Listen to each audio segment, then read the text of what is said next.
आणि दादा आता गुरं सोडणार आहे त्याची चरायला. हा आपल्या दादाचा गुरांचा वाडा आहे. किती घनदाट असं हे जंगल आहे, पण झोंबीला एक नंबर असा हा आपलेपणाची जाण असणारा दशरथ आणि मन प्रसन्न करणारा असं हे विहंगम असं हे दृश्य.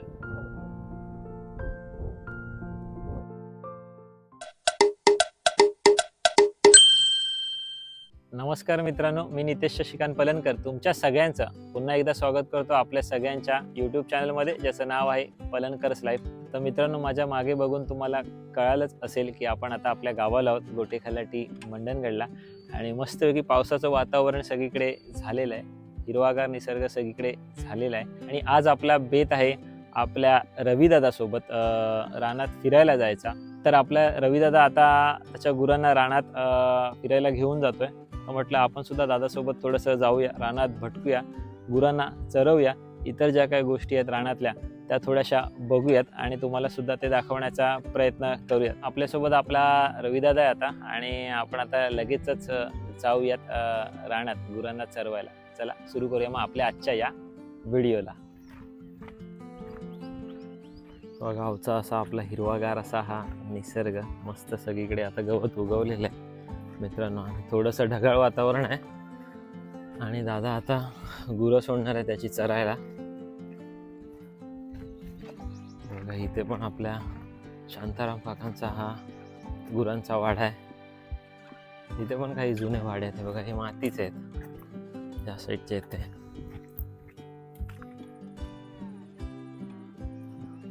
आणि इथे आता जे काही नवीन वाडे बांधलेत ते चिऱ्यांचे आहेत. बघा मस्त सुंदर असं वातावरण आहे.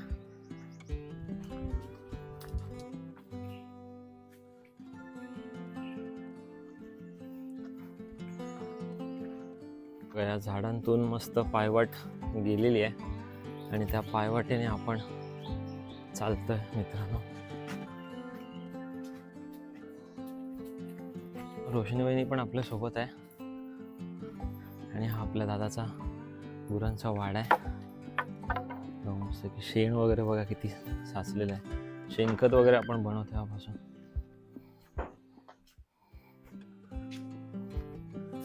ही बघा ही आपली गुरं इथे सगळी बांधलेली आहेत, एक एक एक एक. बघा हा गुरांचा वाडा दादाचा.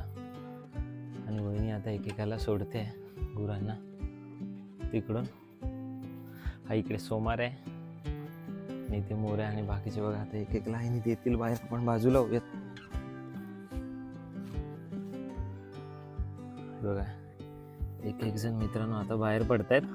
पहिला आला मोऱ्या, दुसरा आला दशरथ, तिसरा हरण्या. आता चरायला ते लागले तिकडेच बाहेर पडल्या. हा आला आपला सोमार्या, सगळ्यात हट्टा खट्टा आणि मस्तीखोर असा बैल.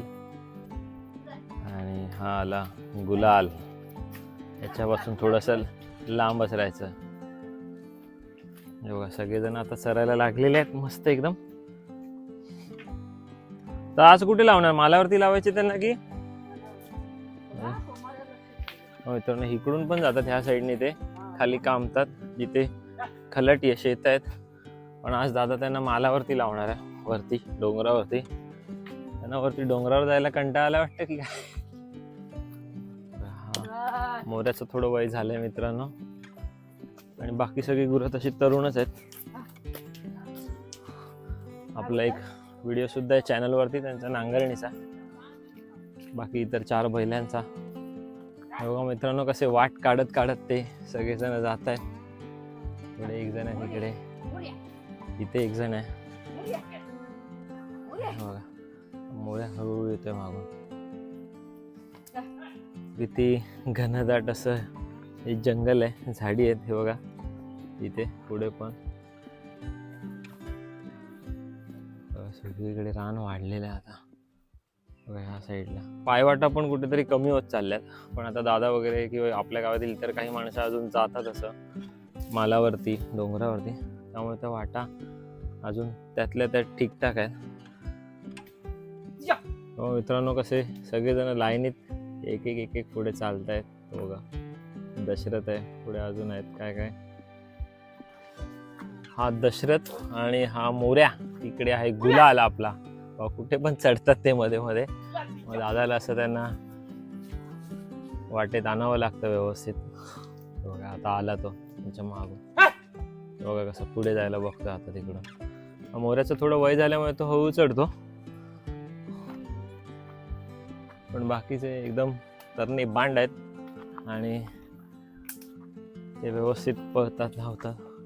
बघा इथून असा सुंदर असा आपला हा नजारा सुद्धा दिसतोय. आपण अजून थोडंसं वरती गेल्यावर अजून चांगला व्ह्यू आपल्याला दिसेल आपल्या गावाचा, सावित्री नदीचा. तो बघणं खूप म्हणजे एक पर्वणीच आहे एक प्रकारची. असा तो वरचा व्ह्यू आहे, डोंगरावरून जो दिसतो तो सुद्धा आपण लवकरच बघूया. बघा मित्रांनो, आपण आता मालावर आलेलो आहे जवळजवळ. थोडंसं सपाट जागा तुम्हाला दिसत असेल आणि इकडून ती वाट आहे. बघा आपला मोऱ्या अजून सावकाश येतोय मागून मागून हळूहळू, आणि बाकीची आपली गुरं तिकडे पुढे गेलेली आहेत. आपण आता सपाटावर जो आलेलो आहोत तिकडे असं मस्त की थोडंसं गवत आता झालेलं आहे. त्यामुळे दादा त्यांना वरती मालावर डोंगरावर चरायला घेऊन आलाय. मस्त आपली सगळी गुरं चरतात आहेत. तर तुम्ही पुढे जाऊन बघितलात ना, तर इथे मस्त मोकळं रान आहे, एकदम सपाट आहे. झाडी झुडपं तशी कमी आहेत, त्यामुळे गवत बऱ्यापैकी गुरांना खायला भेटतं. गवत तसं झालंय ठीकठाक ना, अजून थोडंसं झालं की त्यांना खायला अजून मस्तपैकी भेटेल. हा बघा मस्त सुंदर असा आपला हा गावचा निसर्ग.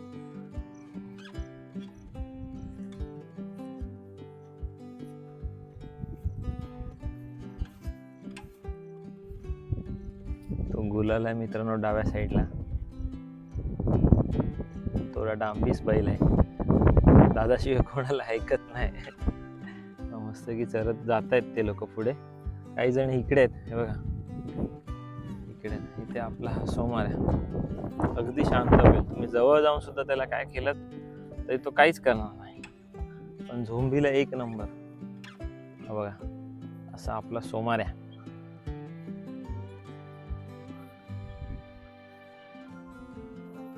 तिथे दशरथ आणि मागून मोऱ्या येईल. तो बघा तिकडून मागून मोऱ्या आला. आणि मित्रांनो, मगाशी जेव्हा आम्ही वरती मालावरती येत होतो, डोंगरावरती येत होतो, तेव्हा दादाशी गप्पा गोष्टी करताना एक गोष्ट या दशरथ बद्दल कळाली. दादाचं म्हणणं असं होतं की आता मोऱ्या तुम्हाला समजलं असेल की तो थोडा वयस्कर झालाय, त्यामुळे तो हळूहळू चालतो. त्या दशरथची एक खूप चांगली सवय, तो असं कोणाला मागे सोडून येत नाही आपल्या बैलांमध्ये. मग तो म्हातारा बैल असू दे किंवा इतर कोणी बैल असू दे, तो सगळ्यांना सोबत घेऊनच पुढे चालतो. आता तो खास करून तो मोऱ्यासाठी थांबत होता, हळूहळू चालत होता आणि तो मोऱ्याला हळूहळू मागून सोबत घेऊन आला. तुम्ही बघितलं असाल तर मोऱ्याच्या पुढे दशरथच होता कंटिन्यू, कारण तो त्याला कंटिन्यू सोबत आपल्या मागोमाग घेऊन येत होता. आणि अजून एक दादा सांगतो की समजा आता इथे मालावर बघा, आता इथे बरंचसं असं मोठं माळरान आहे इकडे ह्या साईडला सगळीकडे, आणि इकडे समजा आता आपल्याकडे बिबट्याचं वगैरे ह्याचं प्रमाण सुद्धा थोडंफार आहे. आणि समजा एखादा बैल असं कुठे जात असेल कळपाला सोडून, आपल्या ग्रुपला सोडून, तर तो त्यांना ओरडून ओरडून बोलवतो परत की कुठे जाऊ नका, सोबत राहा एकत्र. असं त्याची एक चांगली सवय सगळ्यांना सोबत ठेवण्याची. तर असं ह्या बैलांमध्ये सुद्धा, ह्या गुरांमध्ये सुद्धा अशा छोट्या छोट्या भावना लपलेल्या असतात मित्रांनो. तीच गोष्ट आपल्याला दादांकडून कळाली. असा हा आपलेपणाची जाण असणारा असा हा दशरथ मस्त चरत चरत जातोय तिकडे पुढे. तर मित्रांनो, थोडंसं आपण दादाकडून जाणून घेऊयात की त्याचा शेड्यूल कसा असतो या गुरांबद्दल वगैरे, आणि थोडीशी माहिती त्याच्याकडून आपण घेऊयात. तर दादा, आपली आता एकूण किती गुरं आहेत म्हणजे आता राहिली आहेत? एकूण 5 गुरं आहेत. 5 आहेत. 5च्या 5 बैल आहेत ना. तर मित्रांनो, हल्ली गुरांचं प्रमाण खूप कमी झालंय सगळीकडे. म्हणजे पहिली तर लोकांकडे 10-10, 15-15, 20-20 गुरं सुद्धा असायची, पण आता गावात नेमक्या 2 ते 4 घरांमध्येच गुरं राहिलेली आहेत. आणि आपल्या दादाकडे त्यातल्या अजून 5 गुरं आहेत. आणि दादांचा मी मागे पण बऱ्याच व्हिडिओमध्ये सांगितलं की दादाचा त्यांच्या गुरांवरती बराचसा जीव आहे. म्हणजे पूर्ण त्याचं शेड्यूल वगैरे पूर्ण दिवस त्यांच्यासाठी तो पूर्ण घालवत असतो. त्यांची एक प्रकारे सेवाच करत असतो. तर त्या गोष्टी आहेत. आणि दादा आता आपण ह्यांना नेहमी इथे मालावरतीच चरायला घेऊन येतो की कसं कुठे कधी कधी दुसरीकडे पण घेऊन जातो? कधी मालावरती कधी दुसरीकडे पण घेऊन जातो चरायला. अच्छा अच्छा.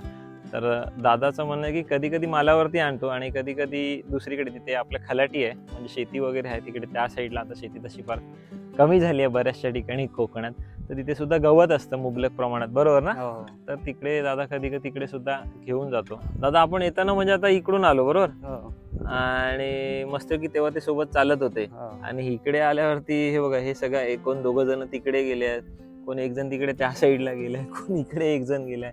म्हणजे इकडे आल्यावर ते विखुरले गेले ना एकदम. हा विखुरले. मग ते असं का करतात म्हणजे? ते त्यांना चारा मिळेल तिकडे ते धावायला बघतात का? अच्छा, शोधा रे इकडे जास्त गवत असेल तिकडे जास्त गवत असेल असं करत असतील ना.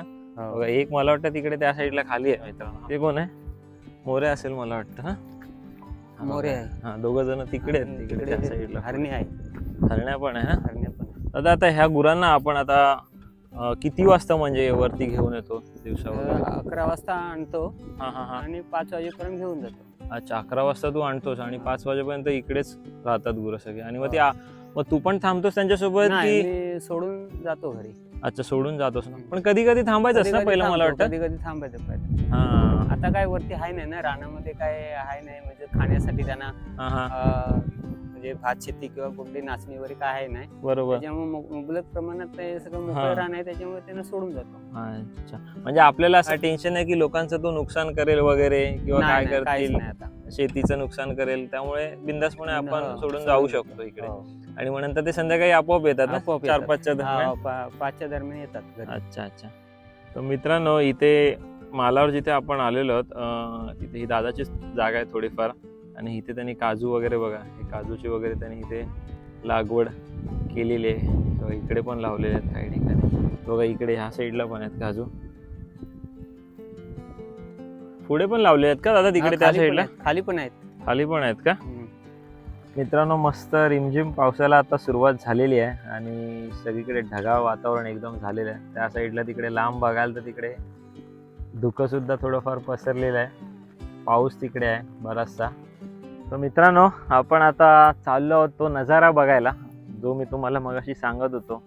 आपल्या डोंगरावरून जे आपल्या गावचं दृश्य दिसतं आणि त्याच्या बाजूला असणारी नदी, म्हणजे जे आपण लहानपणी पेंटिंग काढायचो की डोंगराच्या खाली गाव आणि मागे एक वाहणारी नदी वगैरे, तसंच काहीसा हा अनुभव तुम्हाला मी दाखवण्याचा प्रयत्न करतो आता.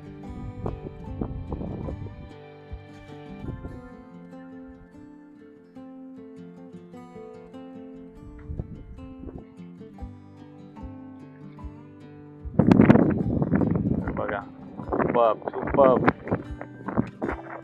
अद्भुत, शब्दात वर्णन न करता येण्यासारखं हे दृश्य मित्रांनो. त्या माळरानावरून चालताना आणि हा नजारा बघताना जो येणारा अनुभव आहे तो अल्टिमेट आहे मित्रांनो, अल्टिमेट आहे. हा बघा मित्रांनो, हाच तो आपला नजारा गावचा सुंदर असा. हे बघा मित्रांनो किती प्रचंड हवा सुटलेली आहे इकडे, झाडं वगैरे सगळी चालतंय. रे बघा, माझा आवाज पण कदाचित तुम्हाला त्यामुळे व्यवस्थित येणार नाही, पण हे बघा सुंदर असं आपलं हे गावचं कोकणातील दृश्य. आणि तिकडे जी बघताय तुम्ही ती आहे सावित्री नदी, जी महाबळेश्वर वरून येते. आणि त्या साईडला पलीकडे नदीच्या त्या साईडला जो आहे तो आपला रायगड जिल्हा आहे. आणि रायगड जिल्ह्यातील काही गावं आपली आडी आहे तिकडे ह्या साईडला, इथे कोळे गाव आहे. आणि नदीच्या अलीकडे हा आपला रत्नागिरी जिल्हा आणि रत्नागिरी जिल्ह्यातील मंडणगड तालुका. मंडणगड तालुक्यातील आपलं एक छोटंसं गोटे खलाटी गाव आणि आपल्या गावच्या आजूबाजूला सुंदर असा नजारा, शेती वगैरे मस्त तुम्हाला दिसत असेल केलेली इकडे. असं झूम करूयात आपण. आणि गावात येणारा सुंदर नागमोडी रस्ता. आणि त्या साईडला जो तुम्ही बघताय हे आपलं कांदळवन आहे. इकडे इथेच आपण मासेमारी वगैरे करतो. खेकडे पकडणे असू दे, बोईचे मासे पकडणे असू दे किंवा कोलिम पकडणे असू दे, या सगळ्या गोष्टी आपण इथे सर्रास करतो. खूप मोठं असं हे कांदळवनाचं क्षेत्र आहे मित्रांनो. ह्या साईडला सुद्धा आहे. आपलं गावातील साईबाबांचं मंदिर सुद्धा तुम्हाला इकडे दिसत असेल. थोडं झूम करून दाखवतो मी तुम्हाला. हे बघा, या वर्षीच आपल्या मंदिराचं नूतनीकरण आपण केलेलं आहे. आणि गावातील घरं सुद्धा किती सुंदर, कौलारू घरं किती सुंदर दिसतात इकडे सगळी. गावची आजूबाजूची शेती वगैरे सगळं. आणि त्याच्या बाजूला इथे गर्द झाडी आहे सगळीकडे. आणि तो तिथे तुम्ही त्या साईडला तिथे बघताय, तो या सगळ्या सोन्याचा कळस म्हणजे आपला गोटे खलाटी धबधबा, आपल्या गावची शान. सुंदर सुंदर, शब्दात वर्णन न करता येण्यासारखं हे दृश्य आपल्या गावचं. टॉपवरून आपण, डोंगरावरून आपण हा व्ह्यू घेतलेला आहे मित्रांनो. मनाला अतिशय शांतता देणारा आणि मन प्रसन्न करणारा असं हे विहंगम असं हे दृश्य.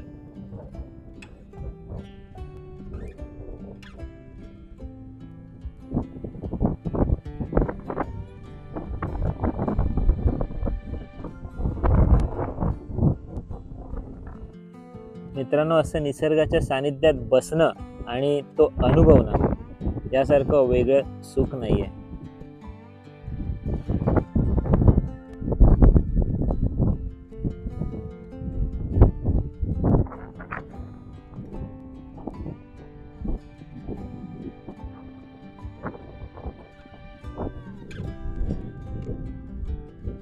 तर मित्रांनो, आता मस्तपैकी गुरांना आपण चरायला वगैरे सोडलेलं आहे. ते तिकडे त्या साईडला अजून मालावर पुढच्या साईडला तिकडे गेलेले आहेत चरायला. ते आता संध्याकाळी घरी येतील. आता 12:30-1 वाजलेले आता.